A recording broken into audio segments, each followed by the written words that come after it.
The times leading up to the French Revolution were one of great turmoil and hardship. This only affected some, as the nobility and clergy lived a life of luxury. Counterwise, the peasants lived a life of poverty. While the first estate, the clergy, and the second estate, the nobility, enjoyed lavish lifestyles and seeming stability, the third estate, the peasants, fighting for survival, had an ever-growing discontent for the monarchy. Their consequent action would ripple throughout the rest of time. As wars, financial crisis, and riots pushed France toward the brink of revolution. How's the family? Not good. Lost another kid. That's 3 this week. It could be worse. I've lost like 5. That sucks for you. Yeah.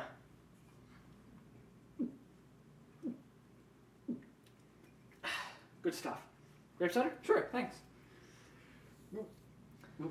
Yeah, it's been rough. Worked all week, got like no money. Yeah, me too. You know? It doesn't even, like, we have to pay like 60% of taxes. Yeah. We make nothing. You do. The nobility are so rich. And Yeah. Clergy too. Make so much money. yeah, they don't pay any taxes. No taxes. Well, we're over here starving, and we're just penniless. It's You're too. crazy. No money. As a result of the looming financial crisis, Louis XVI was convinced to call into order the Estates General, a parliamentary body that has been called into session since 1614. Wait, which one of you chose this place? Why? This is an odd place to start a revolutionary upheaving, you know. Well, at least it's not Versailles. Besides, our hall was under repairs. Touche, touche. Okay, let's stop dilly-dallying and get down to business. It's really unfair how the Estates General is not representing us correctly. We have so much population, we have very little representation. I hadn't really thought of that before, but that's a really good point. No, that's a really good point. We're 98% of the population. Shouldn't it represent that? And on that same vein, everything's unfair. Louis never once listened to us. Well, no, I mean, that's not fair. At least the guy Necker, that guy, he does support us. Yeah, and those snobs in the first and second estates don't want to sit with us as the estate general. So stupid. You know what we should do? We should create a new assembly and not disband until a new constitution is made for France. We should. I'm gonna blow your minds. Ready? Okay. I just got the best name ever. We'll call it the National Assembly, Oh, that's a great idea. right?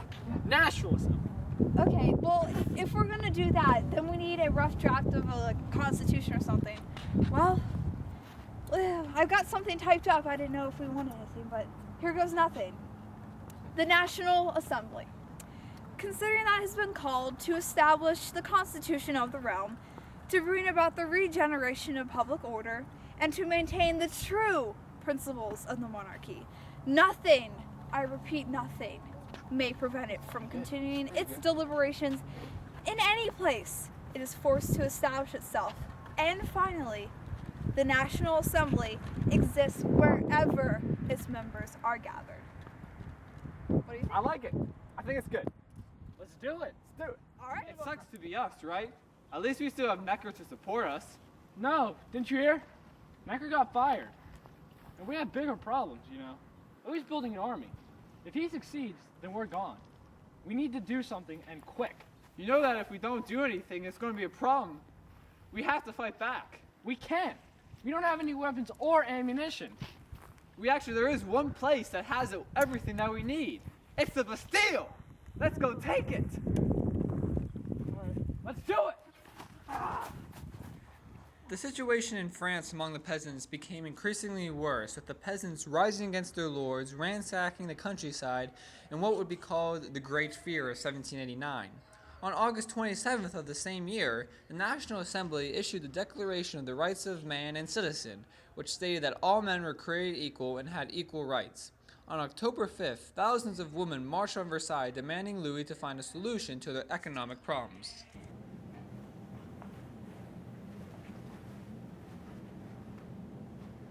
Sir, we must insist you sign this.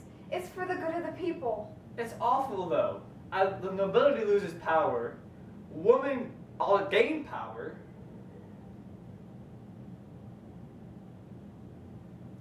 And also, the people make the laws. It's awful. No, you don't understand. It's great. It gives us, the people, the majority, the power to make decisions that will help all of us. And it's good for you. You get to keep the facade as king. It's a win-win situation. But I don't want to. Well, I'm sorry. You must sign this.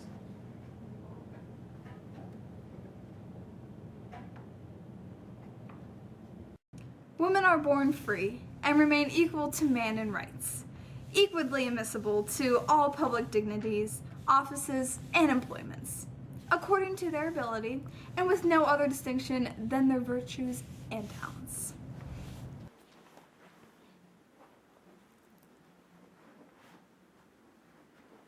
Excuse me. Oh, Hi, is this the National Assembly? It is. I have a proposition for you. Oh, I can take that for you. Thank you.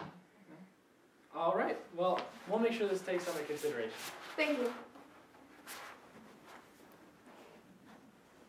And she's gone. Dude, women's rights are such a joke. Belong to the trash. All right. Now to important business, as we were talking about before. So, first we need to do, abolish the provinces, the guilds, and the parliaments. And also, we should take all the church property, you know, that the clergy owns, those stomps, Yeah. and we'll give it to the poor. That's a good idea. Well, we agree on everything, but since we're not Fox News, are there any objections? No? Well, motion passed. Good job. In 1791, King Louis XVI and his family decided to flee from Paris for Austria, hoping the Austrians will side with the monarchy and destroying the revolution. On June 20th, they started their journey for Austria. All starts off well, but the French revolutionaries found them 4 days later in the village of Varennes and returned them to Paris. On August 27, 1791, Austria and Prussia declared their readiness to intervene to protect the powerless royals of France in a declaration of Pillnitz. On April 17, 1792, France declared war on Austria, and Prussia joined the Austrians in the war against revolutionary France. In 1791, the National Assembly dissipated and a new group of legislators, the Legislative Assembly, was born. The members of the Legislative Assembly were younger and more radical than their counterparts in the National Assembly. Many of these radicals belonged to the Jacobin Club, a group of well-educated Republicans who debated the current situation of France. In 1792, a group of radical peasants stormed the prisons of Paris and slaughtered half the prisoners there.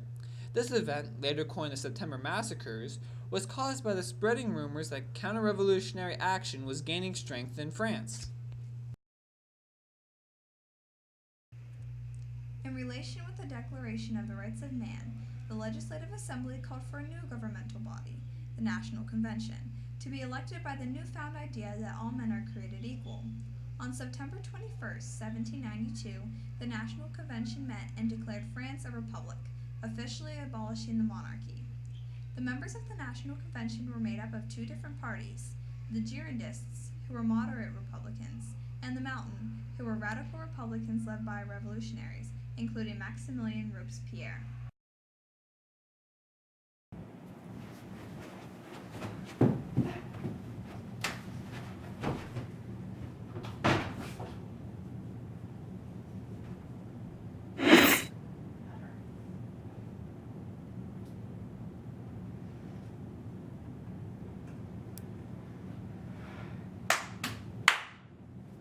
Reign of Terror's over. Little did they know that a new reign of terror was just beginning. I'm sorry, Maria Antoinette. You're next.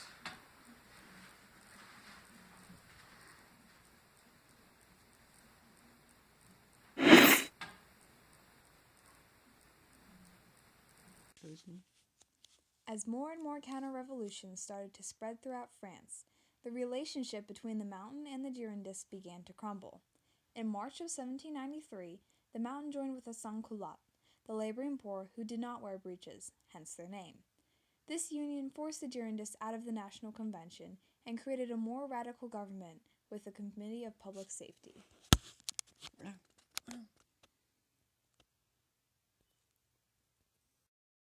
This is what happens to enemies of the Republic. You hit like my mother. Oh, you know my father will hear about this.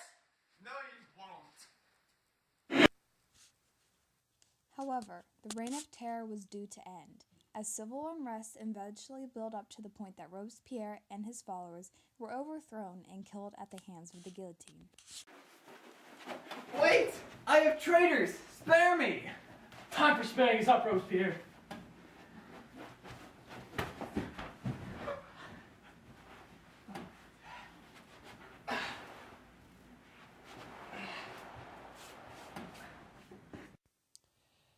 After the death of Robespierre, the wealthy middle class reasserted their authority, and French culture returned to what it looked like before the Reign of Terror. However, not everything was good in the hood, as peasants suffered because of inflation, causing economic collapse. Soon, a new form of government appeared in France, called the Directory. It consisted of 5 elected officials in which one person was to be replaced every year. Although it showed promise, the Directory could not revive the economy and became corrupt and unpopular. It was overthrown by Napoleon Bonaparte in a coup d'etat on November 9, 1799.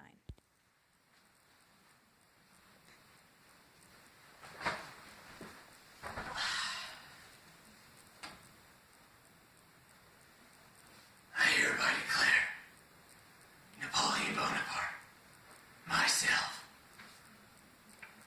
Emperor of France.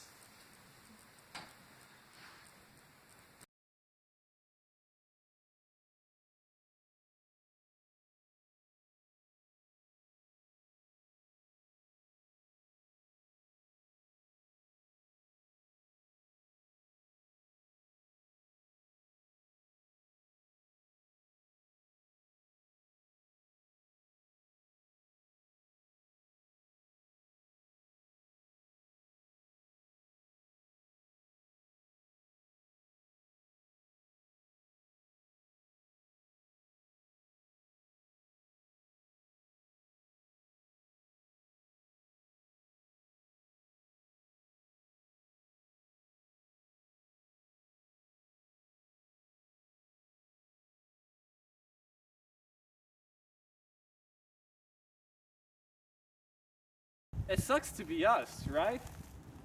I have a proposition for the National Assembly. I'll just drop it off here. I'm sorry, we're gonna need your name. Oh, the God. That was your whisper. I hate you. 2. It doesn't even help that we get taxed. Sorry, cider burn. We get taxed like